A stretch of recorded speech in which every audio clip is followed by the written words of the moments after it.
نماز کی نیت آپ سماعت آپ نیت کریں گے. نیت دل کے ارادے کا نام ہے.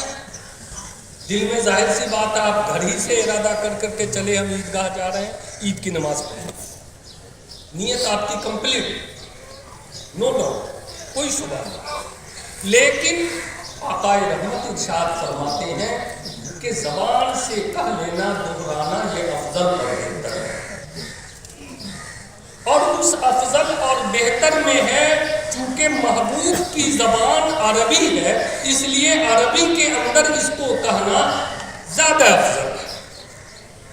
تو نویت ان اصلی رکعتین صلاۃ عید الفطر واجبا للہ تعالی مع ستۃ زائد تکبیرات متوجہا الی جہت کعبۃ الشریف. اللہ اکبر. یہ ہے عربی کی نیت. آپ اردو میں نیت کریں گے یا اللہ میں نیت کرتا ہوں 2 رکعت نماز عید الفطر واجب 6 زائد تکبیروں کے, جو ایکسٹرا تکبیر ہے 6 زائد تکبیروں کے پیچھے اس امام کے وہ میرا کعبہ شریف کی طرف. اللہ اکبر. یہ آسان سا طریقہ ہے. طریقہ یہ ہے کہ امام صاحب جب پہلی مرتبہ تکبیر کہیں گے جسے تکبیر تحریمہ کہا جاتا ہے 5 وقت کی نماز ہے, اللہ اکبر جب کہیں گے تو آپ اپنے دونوں انگوٹھے کو کان کے اس لو تک یہ آپ دیکھیں ہاتھ بالکل اسٹیٹ ہونا چاہیے ایسے ایسے. اس طریقے سے دونوں انگوٹھے کو کان کی لو تک لے جائیں گے اور ہاتھ باندھ لیں گے. سبحان اللہم بحمدک تبارک اسمک وتعالی جدک ولا الہ غیرک. امام بھی پڑھیں گے آپ بھی پڑھیں گے. اس کے بعد امام صاحب پھر 3 تکبیر کہیں گے اللہ اکبر. اسی طریقے سے دونوں ہاتھ کو اپنے کانوں کی لو تک اٹھائیں گے اور ہاتھ کو چھوڑ دیں گے. پھر دوسری بار اللہ اکبر دونوں ہاتھوں کو کان کی لو تک لے جائیں گے اور پھر چھوڑ دیں گے. تیسری بار اللہ اکبر دونوں ہاتھوں کو کان کی لو تک لے جائیں گے اور ہاتھ کو باندھ لیں گے جس طریقے سے ہم اور آپ نیت باندھتے ہیں. یعنی اس طریقے سے ہاتھ کا ہلکا بنائیں گے یہ اور یہ 3 انگلی بیچ میں ہوگی.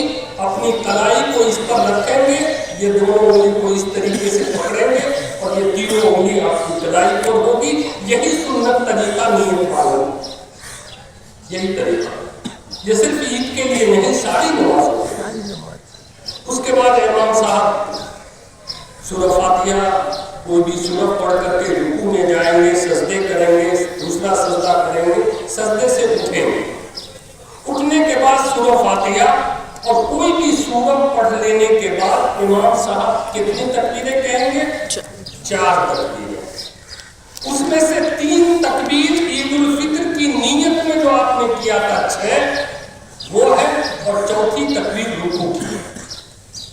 اللہ اکبر جب کہا جائے گا آپ دونوں ہاتھوں کو اپنے دونوں انگوٹھوں کو کانوں کی لو تک لے جائیں گے اور چھوڑ دیں گے. پھر اللہ اکبر اسی طریقے سے لے جائیں گے, چھوڑ دیں گے. پھر تیسری بار اللہ اکبر لے جائیں گے اور چھوڑ دیں گے. چوتھی بار جب اللہ اکبر کہا جائے گا تو آپ رکوع میں تشریف لے جائیں گے. اس کے بعد سلام پھیرنے کے بعد خطبے کا سننا یہ واجب ہے. بلکہ کہا گیا یہ عبادتوں کا مقصد ہے. اگر آپ نے نماز پڑھا, سب کچھ کیا اور خطبہ نہیں سنے چلے گئے تو گویا کہ عید کی نماز کا جو مقصد تھا اسے آپ نے کھو دیا. اس وجہ پر خطبہ کو آپ سماعت فرمائیں گے اور خطبے کے بعد دعا ہوگی انشاءاللہ. اس کے بعد جو آپ کے معاملات